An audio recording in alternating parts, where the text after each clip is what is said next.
Now students, for calculating the number of electrons, let us say we have a small numerical problem that how many electrons are there in 1 coulomb of charge. So for this formula can be used like this, that if you know Q's value, that is let us say -1 coulomb, E's value you always have to learn, which is this much quantity, and N is unknown here. We don't know the number of electrons transferred to that body. Then use that formula, substitute the two values of Q, that is 1 coulomb, and E, that is 1.6 into 10 to the power -19 coulomb, and you will get this answer, that is N, number of electrons transferred to that body will be 6.25 into 10 to the power 18 electrons. So this is a very large number of electrons which constitute only 1 coulomb of charge. Next is a discussion about the non-conductors and conductors. Now the non-conductors, which are generally insulators, if they develop a charge, then that charge only resides in some part of that non-conductor. It cannot move. Why? Because non-conductors, they do not have excess or free electrons that may move inside the body. So those charges which are acquired by non-conductors, they are always static. They are always at rest. So that charge is called static charge because it doesn't flow. On the other hand, conductors like metals, metallic wires, copper wire, any example you can take, in those the charges may flow. So flow of charges constitutes current. Let us talk about current now. So our next topic is current. What is current? It is the rate of flow of charge.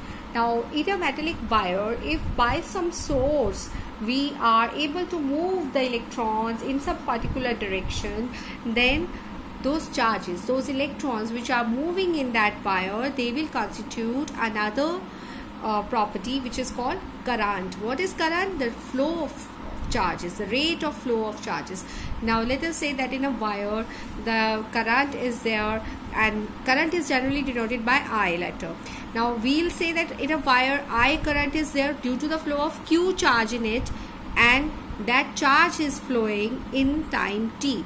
So what is the formula of current? The current becomes charge per unit time, charge flowing per unit time. So its formula becomes I is equals to Q by T. Let's talk about the units of current. Now the unit of current is unit of charge divided by unit of time, that is second. So I may say that if 1 coulomb of charge flows in a wire for 1 second, then how much current is developed in the wire? 1 ampere. So ampere is the SI unit of current, and it is denoted by capital letter A. And its definition you should mark in your books, these italic lines.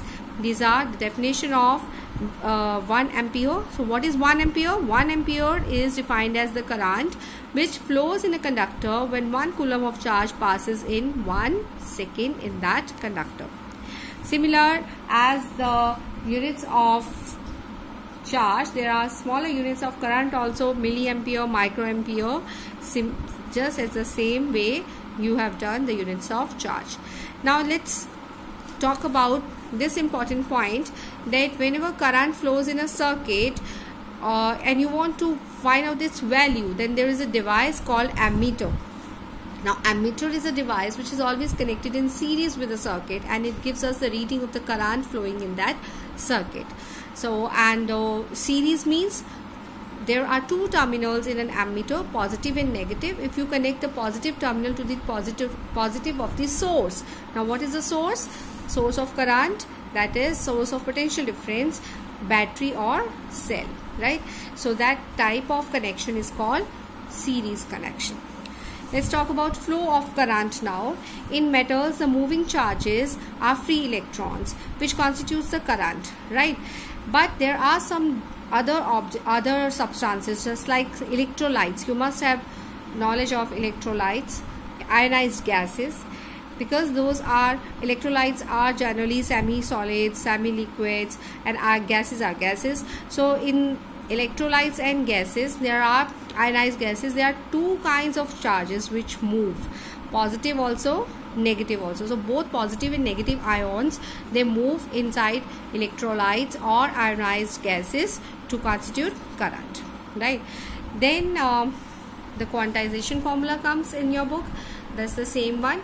And if you substitute the value of quantization formula Q is equals to NE in your equation of I is equals to Q by T, you get another formula of current, that is I is equals to NE upon T. So you may say that if 1 coulomb charge flows, then how many electrons are flowing now? You know it. 6.25 into 10 to the power 18 electrons are flowing in 1 second through that cross section of that conductor. Now current is a scalar quantity. When we talk about the direction of current, we only say from the positive of the battery towards the negative of the battery, and that's it. We do not talk about the directions like we talk about the directions of force, like in west direction, north direction. No, that's why current is a scalar quantity. Then electrolyte, in an electrolyte there is a formula given. How do we calculate the current constituted in an electrolyte? The formula is different than that in a wire. In a wire you simply use this formula, but in an electrolyte, because two kinds of charges are there, so the formula is for both kinds of charges, N1Q1 plus N2Q2 upon T. Now this formula is there for your knowledge only. We will not do any numerical problem based on this formula. We are only considering this formula. We are only sticking to this formula for our further studies in this chapter. Thank you.